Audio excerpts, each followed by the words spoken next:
En introduction, un rapide aperçu des nombreuses réalisations de Gilbert Uccelli durant ses 2 mandats, pour vous mettre en appétit pour poursuivre la lecture de cette vidéo.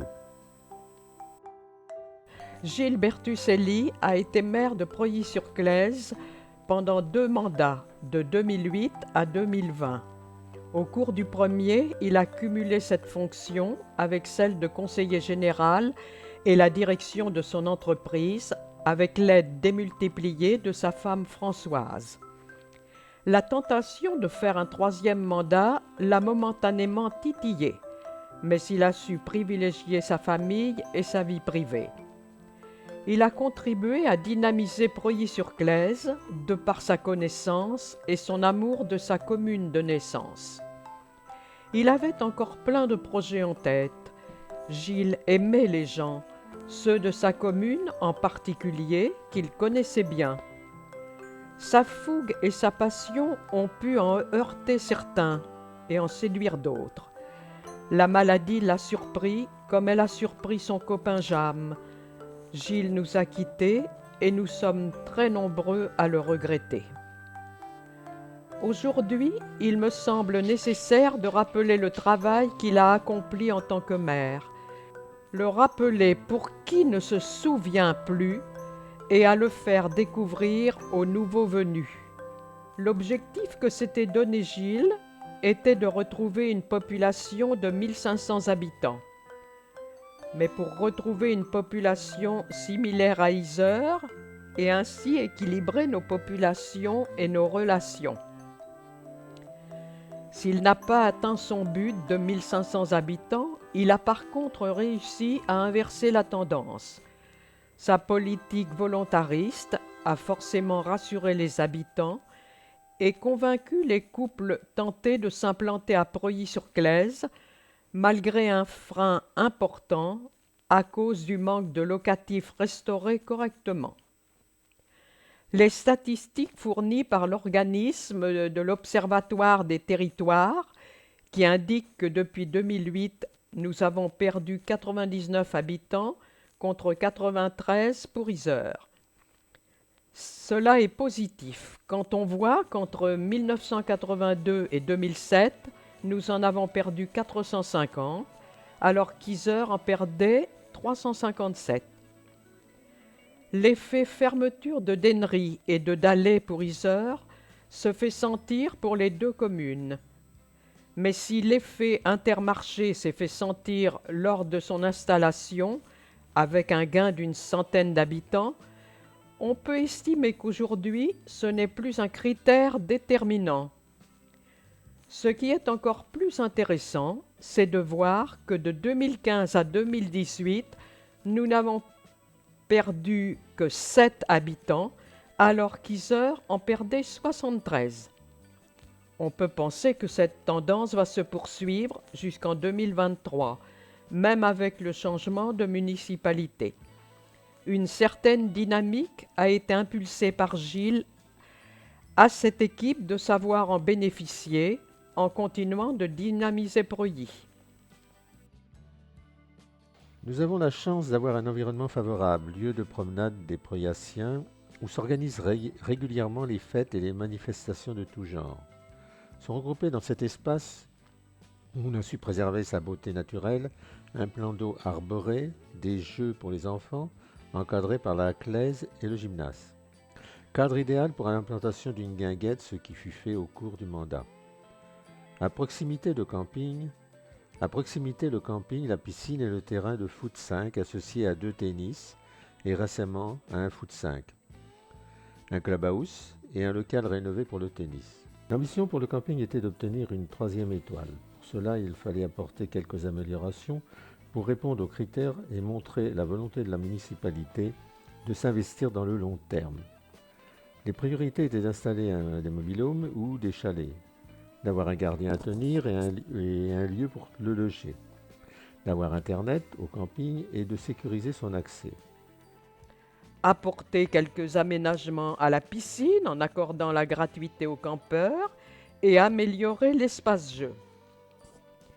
La réglementation sur les jeux d'enfants intégrés à un camping génère aussi de nouvelles contraintes. Que les jeux soient dans une enceinte close, accessible directement du camping. Par la suite, nous avons dû améliorer et assainir le sol et ultérieurement dû créer un couvrant aux normes en épaisseur et en qualité des matériaux.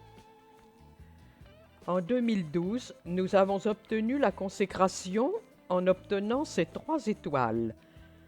5 ans plus tard, en 2017, nous avons renouvelé cet exploit. Sur le tableau d'affichage du camping, seul le fanion obtenu auprès d'Atout France en 2012 est affiché. Celui de 2017 ne l'est plus. C'est pourquoi j'affiche dans cette vidéo la lettre d'accord de 2017. Qu'importe en fait, puisque la validation ne dure que 5 ans. L'échéance suivante était 2022. Nous sommes en 2023, il serait temps de s'en préoccuper. D'expérience, je sais que cette validation demande beaucoup de temps et d'efforts pour réussir à satisfaire les critères qui se durcissent d'année en année. Sans doute qu'en 5 ans, cela ne s'est pas arrangé. Il semble pourtant indispensable de poursuivre l'effort qu'a fourni Serge Canoë et que j'ai fourni après lui pour permettre de valoriser notre camping. C'est un label qui a une résidence importante auprès de la clientèle et notamment auprès d'une clientèle différente de celle que l'on touche habituellement.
La passerelle a été repeinte au cours du premier mandat et son sol a été restauré. En fin de second mandat, il a été constaté une détérioration importante de la couche supérieure de cette passerelle, sans que pour autant les poutrelles porteuses soient concernées. Une couverture partielle a été effectuée.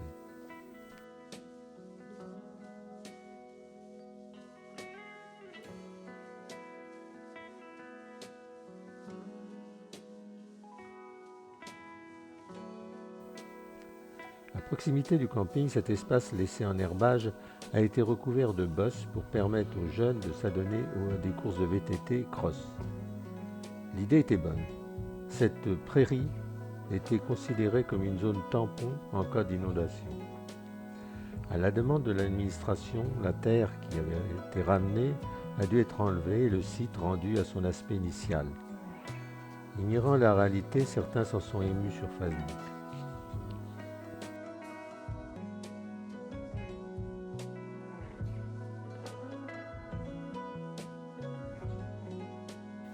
La piscine. La piscine est l'un des joyaux de notre commune, adoptée par de nombreux habitants du canton et des départements limitrophes. Elle est aussi, avec celle du Grand Pressigny et de Descartes, l'une des seules qui permettent aux enfants du Sud-Touraine d'apprendre à nager. Son rôle est non seulement de loisir, mais aussi pédagogique et même médical. Restaurée en fin de mandat d'Yves Mavero, elle est globalement dans un bon état de fonctionnement. Gilles, particulièrement compétent en la matière, a su conserver l'outil technique en état, en limitant au maximum les investissements par un entretien efficace. Même si la nouvelle équipe a jugé nécessaire de changer en urgence le filtre, sans avoir le temps d'en négocier le prix. Des élus de Saint-Bran, contraints de reprendre la gestion de leur piscine, que leur communauté de communes voulait fermer, après l'avoir prise en gestion, sont venus s'informer. La grande différence entre une gestion communale de Preuilly et une gestion intercommunale qui externalise leur a permis de se rassurer. En dehors de l'entretien courant, quelques améliorations ont été apportées, comme la création d'un pédiluve, l'installation d'une bâche pour limiter les frais de chauffage de l'eau, le remplacement de l'entourage.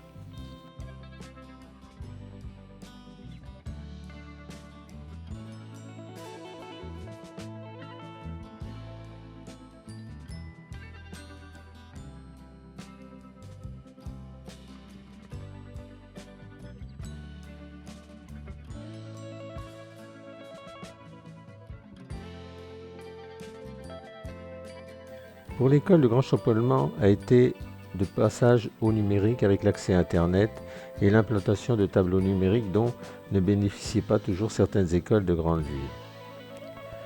L'environnement a été aussi bousculé par le regroupement de la maternelle avec le primaire alors que la maternelle avait été refaite à neuf et qu'une salle à l'étage abandonnée suite à la réduction du nombre d'enseignants avait été remise à neuf et utilisée comme dortoir des petits. Comme école en zone rurale, l'école de Preuilly-sur-Claise n'a pas été épargnée par les menaces à répétition de fermeture de classe, mobilisant parents, enseignants et élus dans un même combat. Pour conserver cette école, le groupement pédagogique intercommunal, comme solution définitive, est utilisé par les gouvernements pour lutter contre le vieillissement inquiétant de notre population rurale. Un espoir cependant, l'arrivée de jeunes couples à la recherche d'une vie plus saine et plus écologique qui s'implantent progressivement dans notre Sud-Touraine.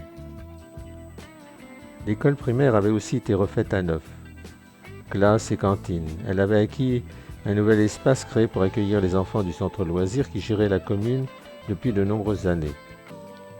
Les comités de communes, ne cessant de grandir en taille et en ambition, ont acquis la compétence des centres de loisirs. La commune leur octroyant l'utilisation de la maternelle, celle-ci inutilisée suite au regroupement obligé par le rectorat, la communauté de communes n'accepta pas de payer de loyer et demanda à la commune de payer les travaux nécessaires à l'adaptation de locaux de la maternelle vers des locaux ouverts à des tranches d'âge plus larges. refusa d'utiliser le logiciel performant de gestion du centre de loisirs de la commune en attendant d'arriver à le remplacer. Sans doute pour couper le cordon ombilical avec la commune. Notre commune devait, à leur avis, se féliciter de conserver dans ses murs de centre de loisirs que d'autres convoitaient, alors que, lancé par Yves Mavero depuis des années, ce centre communal avait rendu des services à des parents à de nombreuses communes pendant de nombreuses années.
Le lotissement.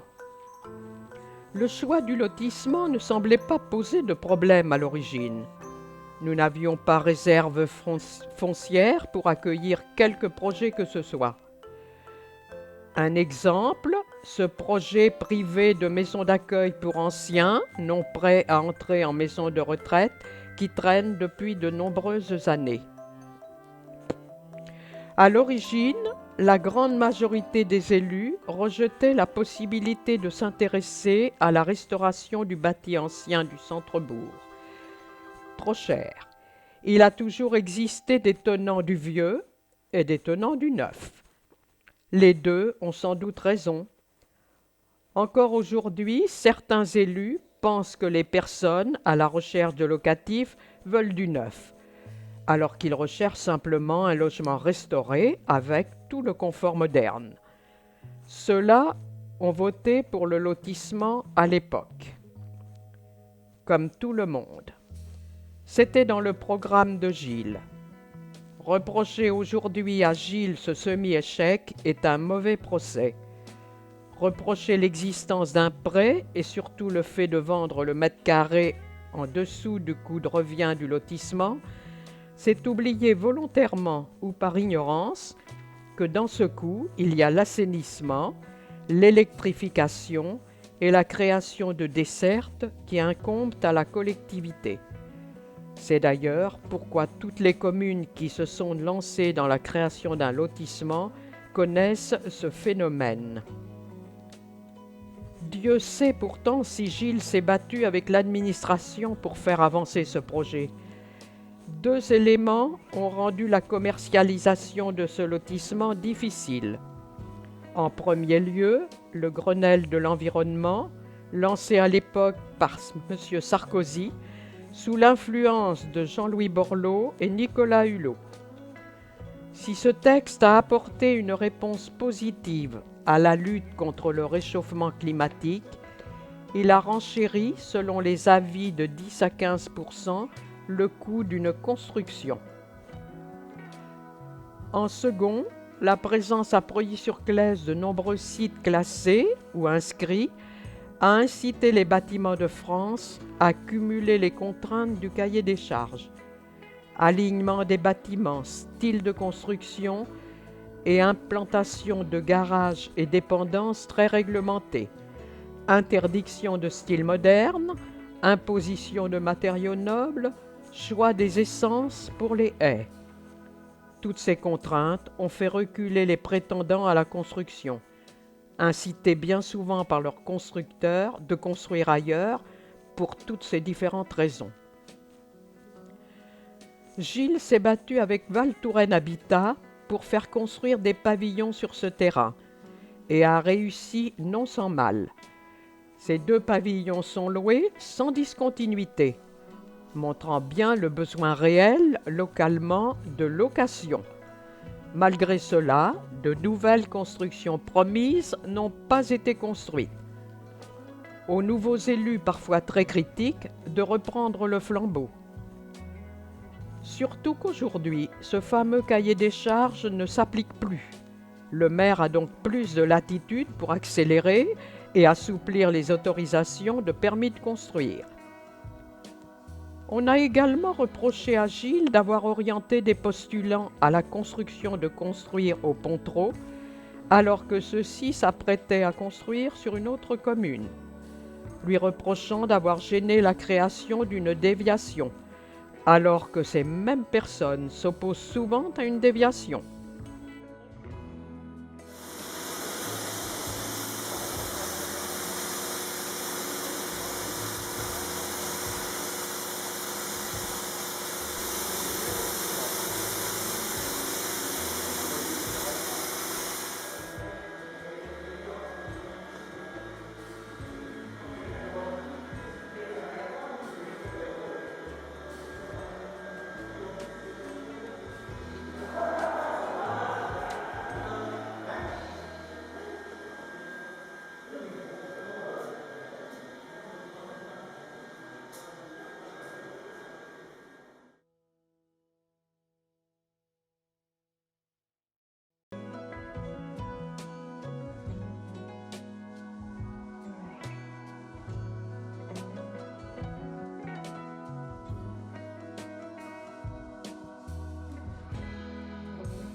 Chaufferie-bois.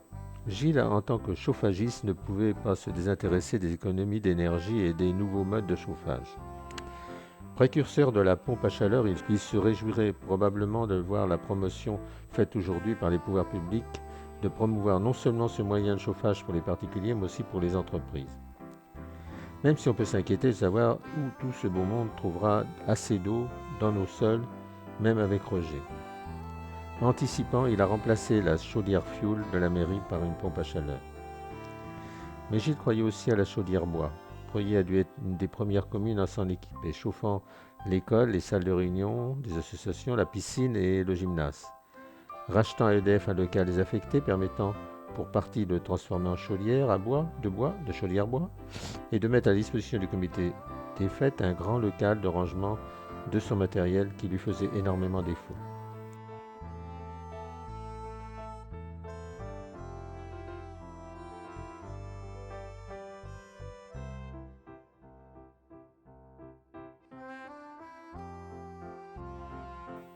Le parking du collège a été créé pour permettre aux cars de stationner et surtout d'éviter de défoncer la petite route du bruit qu'ils prenaient, n'ayant pas le moyen de faire demi-tour sans faire la marche arrière, ce que la sécurité leur interdit. Maintenant, j'ai pu constater que les cars reprennent cette route refaite, surtout pour éviter de passer par le centre-bourg et de se retrouver bloqués dans un bouchon, les camions étant de plus en plus nombreux.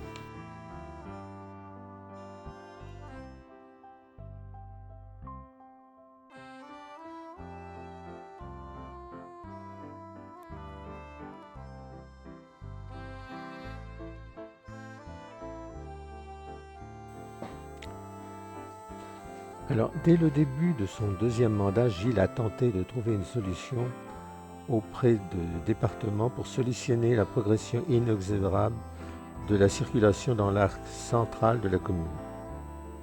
La solution d'une déviation a été étudiée par le département. Celui-ci a réuni les maires concernés.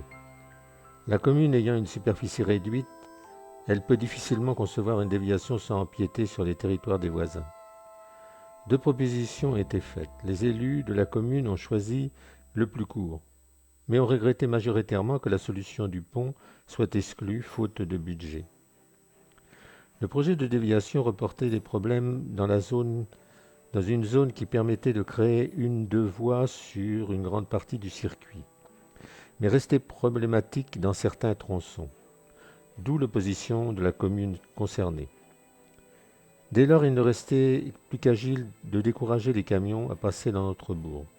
Cela sur les conseils du président du département, conscient, avec la préfecture, du malaise de la population impactée, mais aussi plus sensible à la pression économique du lobby du transport, comme le montrent de nombreux exemples en France, ou les communes rurales qui, comme nous, se trouvent démunies devant ce problème. Plusieurs solutions ont été testées, comme la présence de feux sur la route de Loches et la rue Notre-Dame. Paradoxalement aussi, ces feux facilitaient le passage des camions et augmentaient la vitesse des véhicules, avec les risques inhérents, alors que l'un des objectifs était de décourager le passage des camions qui n'avaient pas d'obligation à passer à Preuilly et d'augmenter la sécurité. Mais il restait dès lors deux possibilités. La première étant d'obtenir de la préfecture la limitation du tonnage des camions, ce qui a été fait. Sans grande surprise, l'arrêté a été rejeté par la préfecture, avec la mise à l'index du maire. La deuxième solution était de contraindre les plus gros camions à détourner leur chemin en aggravant momentanément les bouchons. Les positions d'hier, qui aujourd'hui sont à la tête de la commune, se heurtent au même problème et arrivent à la même solution que de temps perdu.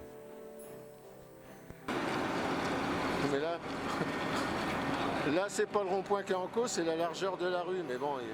Voilà, ça pose ça laisse directionnel.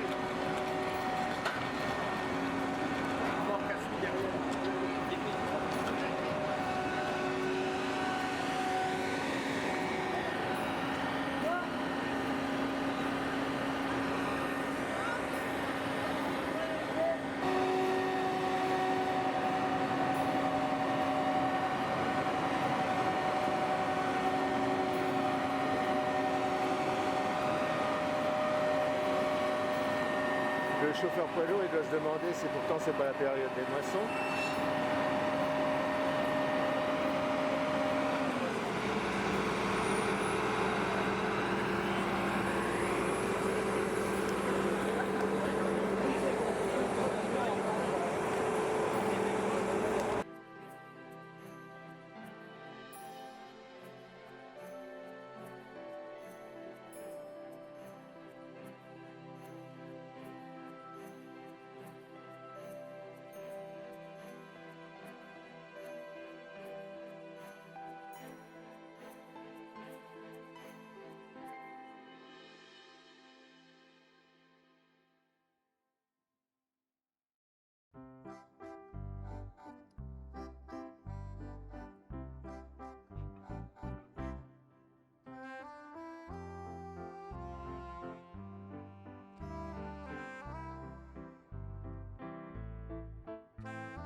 Pour la même raison qu'un clubhouse a été construit sur le terrain de foot pour permettre aux joueurs et aux dirigeants du club de se réunir, un agrandissement du gymnase a permis de créer un local de rangement du matériel, mais surtout un lieu de réunion pour les joueurs venant confronter les équipes locales.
L'aménagement de la place de la mairie.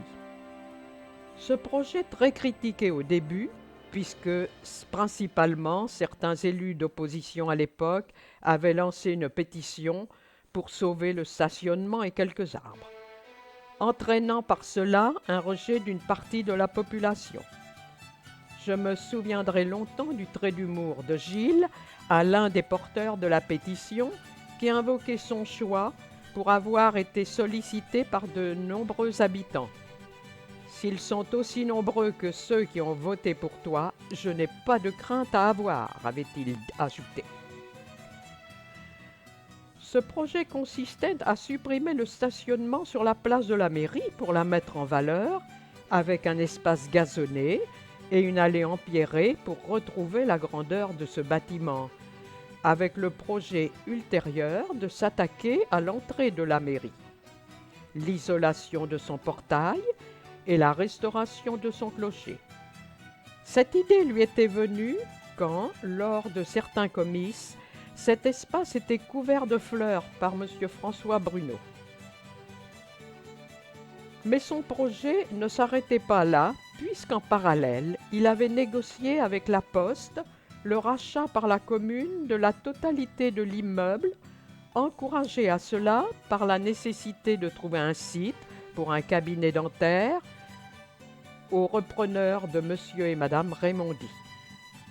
Faisant d'une pierre deux coups, il trouvait en même temps la possibilité de transformer le garage de la Poste en cabinet dentaire et l'ancien appartement du responsable de la Poste en cabinet médical, qu'il voyait occupé par la femme du dentiste, avec un logement pour un éventuel remplaçant.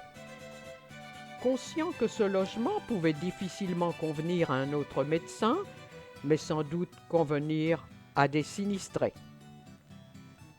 Tout en restructurant cette place avec un fleurissement dans toute la largeur, avec plantation d'herbes et de fleurs persistantes, créant un passage devant la Poste pour les piétons et les clients de la Poste, reliés par quelques marches au niveau parking, dont la pente trop prononcée antérieurement a été supprimée et a été élargie grâce à la suppression des vieux arbres. Une fois réalisé, pétitionnaires et habitants étaient majoritairement heureux de ce changement impressionnant. Depuis, les nombreux véhicules qui s'arrêtent au stop face de la mairie sont favorablement impressionnés par la beauté de notre mairie et de son environnement. La Poste s'est probablement confortée. Gilles avait un autre projet dans le collimateur, la place des Halles. Mais là aussi, les mêmes qui hier s'opposaient à la place de la mairie voyait encore une inquiétude pour le stationnement des voitures, la tenue du marché et des marches pour les vieilles personnes, des marches difficiles. Les habitants de cette place avaient aussi des inquiétudes, car elle avait été refaite assez récemment. Le projet a été rejeté par une majorité du Conseil, comme a été rejeté le projet de gêner les camions dans la grande rue.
Le collège. Le concours Lépine a fait sortir le collège de Preuilly-sur-Claise de l'anonymat et permis aux élèves lancés dans cette aventure d'acquérir, selon leur dire, une expérience enrichissante. En 2015, les élèves de 3e d'EP3 a remporté la médaille d'or au concours des jeunes inventeurs et créateurs de Mons, avec leur professeur, M. François Baudouin. Elle a confirmé son succès en remportant la même année la médaille d'argent au concours Lépine européen.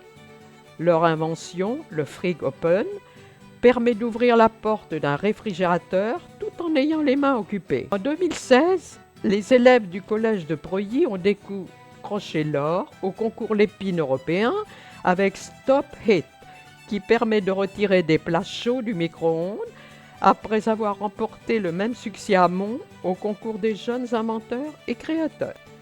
On peut regretter que cette idée de mini-entreprise ait été abandonnée. Néanmoins, il appartient à la direction du collège et à l'Éducation nationale d'orienter le projet de l'établissement. D'autres collèges du département ont pris la relève, apparemment avec moins de succès.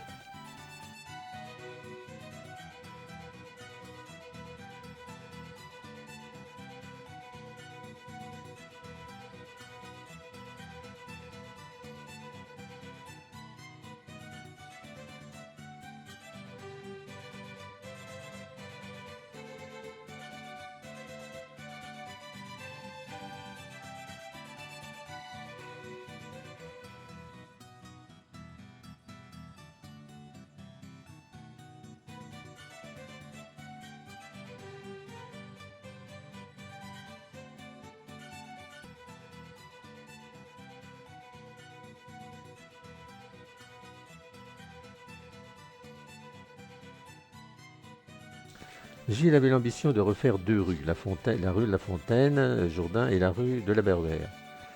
La raison était simple, car ces deux rues étaient soumises en cas de grosse pluie à des afflux d'eau impressionnants. Pour la première venant de la route de Loche et du lotissement, pour la seconde des champs et des rues dominants. Les travaux de la rue Fontaine-Jourdain furent une expérience difficile malgré le soutien de Jean Maurice, car l'enchaînement des différents corps de métier, même avec un corps de... Les travaux de la rue Fontaine-Jourdain furent une expérience difficile. Malgré le soutien de Jean Maurice, car l'enchaînement des différents corps de métier, même avec un coordinateur, est toujours compliqué. Les causes de retard se multiplient, des mauvaises surprises aussi.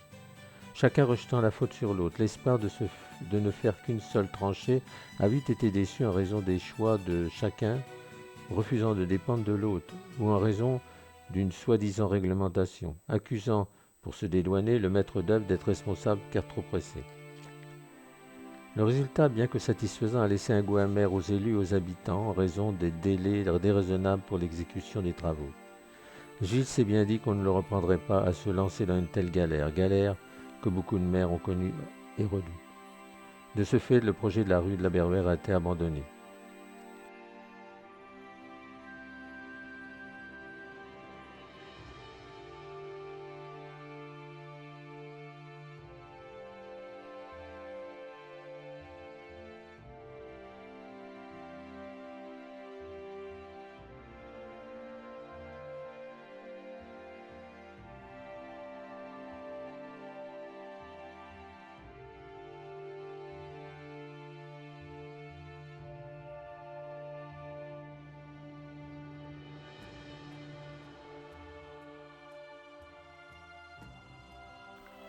Cette chapelle, qui est un petit joyau qui a traversé des périodes difficiles et même menacé d'être détruite sans l'intervention d'un entrepreneur lochois qui lui a évité le pire et découvert par hasard l'existence de ces fresques murales d'une danse macabre.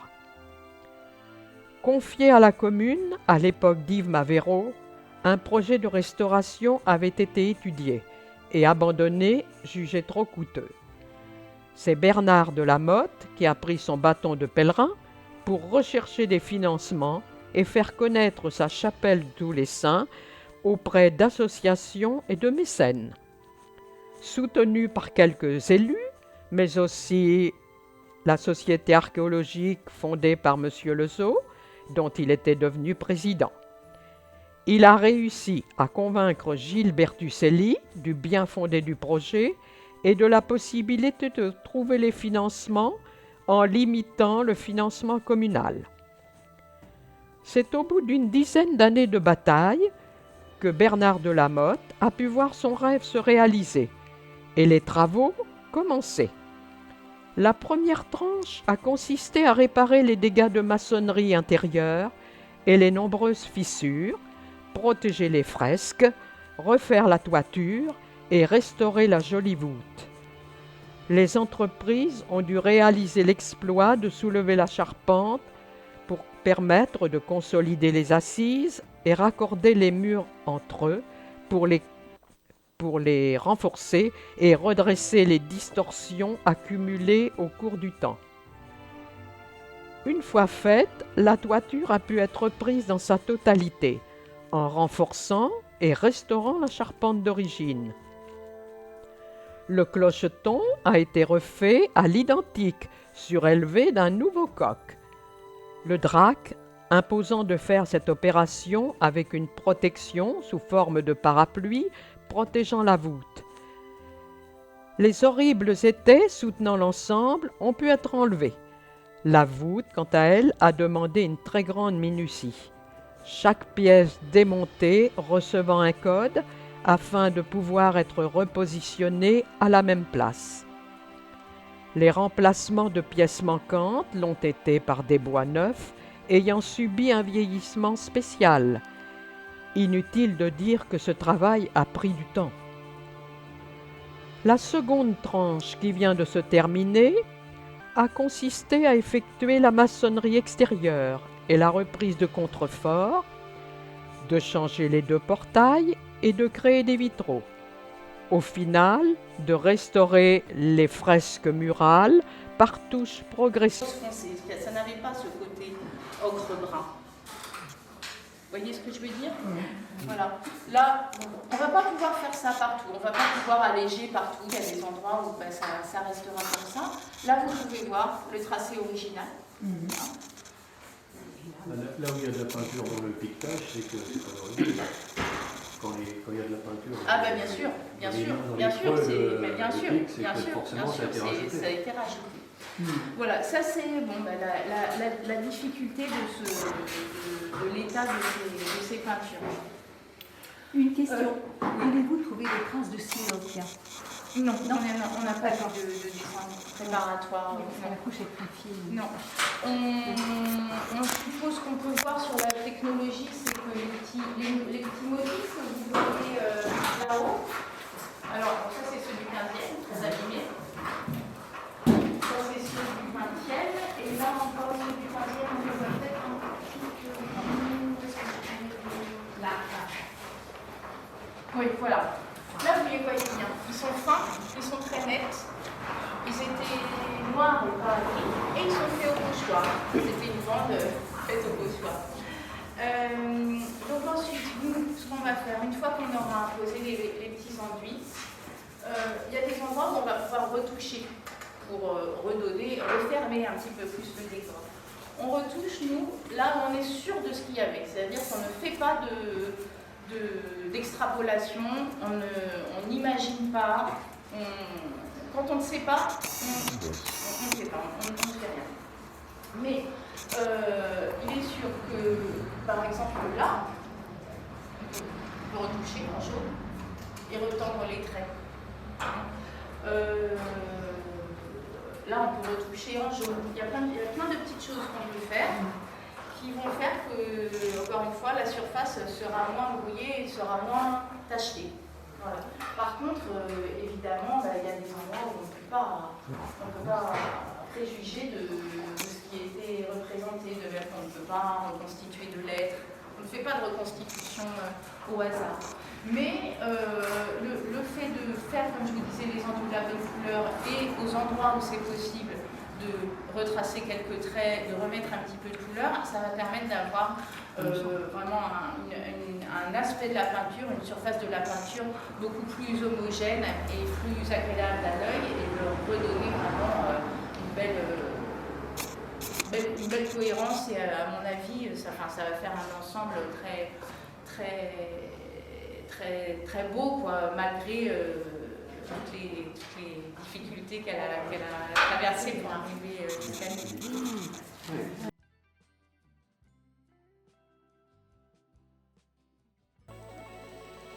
La guinguette construite sur le plan d'eau s'est révélée être un outil prisé des habitants, utilisé par des associations pour des réunions ou des repas, utilisé pour des concerts, des spectacles.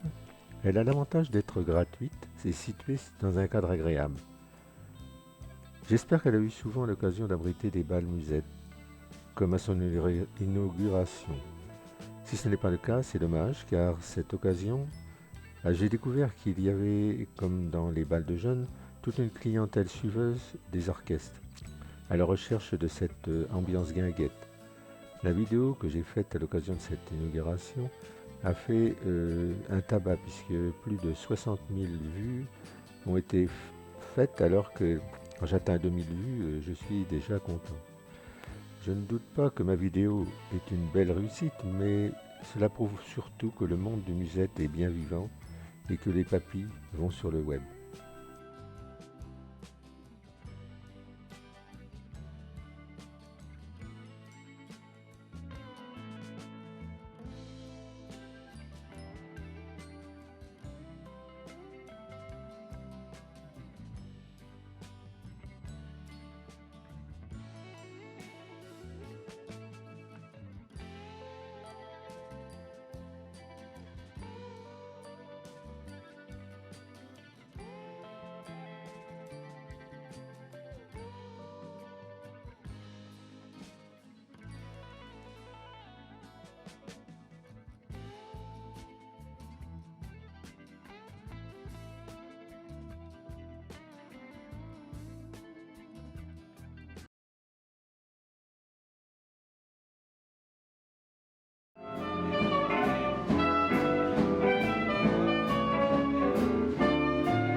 La reprise des trottoirs parachève les travaux précédents. Malheureusement, le nombre de véhicules augmente de jour en jour et ce n'est pas l'augmentation du droit d'accès des autoroutes qui va améliorer les choses.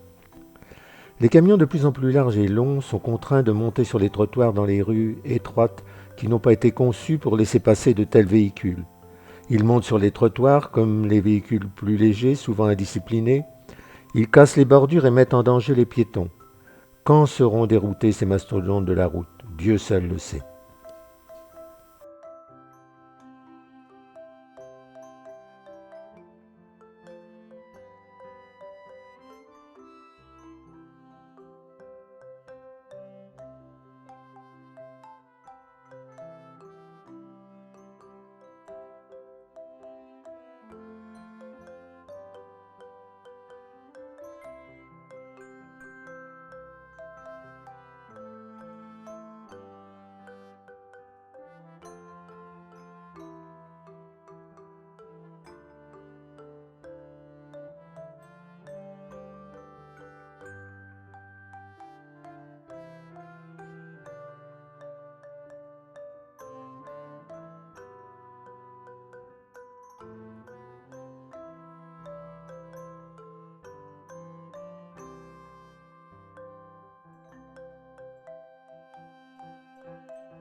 Avec la même volonté, il lança une restauration d'urgence de l'ancienne boulangerie rue Chaumont-Patin. Celle-ci présentant un danger imminent confirmé par un arrêté départemental. Un organisme départemental estimait pouvoir allouer une aide à la mairie. La promesse ne fut pas suivie d'effet. Aujourd'hui, même si elle ne représente pas le même danger, cette maison continue à se dégrader et à menacer la population et les voitures passant dans cette rue.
presbytère. L'allée du presbytère, dont l'entretien dépend de la commune, contrairement au presbytère, nécessitait d'être restaurée et surtout drainée, car la majorité des gouttières de l'abbatiale atterrissaient dans ce chemin sans être évacuées. Absorbée par les murs de l'abbatiale et du presbytère, l'humidité commençait à devenir inquiétante.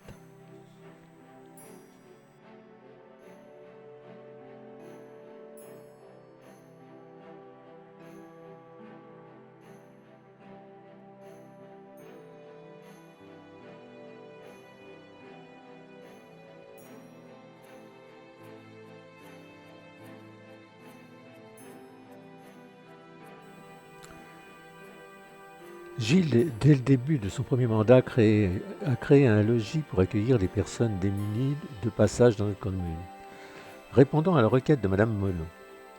Par la suite, les Restos du Cœur, encouragés dans un premier temps à s'implanter dans une autre commune, car Preuilly-sur-Claise accueillait déjà la Croix-Rouge depuis très longtemps, ceux-ci ne trouvant pas de commune pour les accepter, Gilles a mis à leur disposition un local dans la salle des fêtes pour le stockage et la petite salle de réunion en partage. La Croix-Rouge, qui avait un seul local pour ses différentes activités, était à la recherche d'un local spécifique pour son épicerie sociale. Gilles leur a proposé un local indépendant et discret pour cette activité tout en longueur. Mais réaménagé et équipé correctement, l'épicerie sociale a pu répondre au développement de son activité malheureusement en pleine croissance. À l'époque où les réfugiés syriens arrivaient massivement en France, Gilles proposa au préfet d'accueillir des réfugiés à Preuilly-sur-Claise.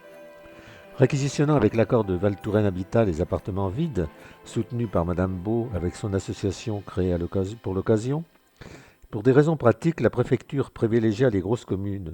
Preuilly n'obtenut donc pas satisfaction. Gilles, de par son expérience de chef d'entreprise et son expérience de conseiller général, aimait aller à la rencontre des gens et leur apporter son aide quand cela lui était possible. Pour les particuliers, il n'hésitait pas à les rencontrer pour valider un permis de construire ou une autorisation quelconque et l'autoriser éventuellement contre l'avis de l'administration. Car, je le répète, il aimait les gens de son bourg. Pour les entreprises, il est souvent intervenu pour favoriser l'implantation d'entreprises sur la zone artisanale, en exigeant que la communauté de communes de maintenir constamment un local disponible pour un artisan, appuyant et intervenant pour soutenir et faciliter l'installation de commerçants encore utiles dans notre commune. Il était sensible aux problèmes des autres professionnels comme particuliers.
bercé de ton insouciance, je t'ai gardé dans mon cœur.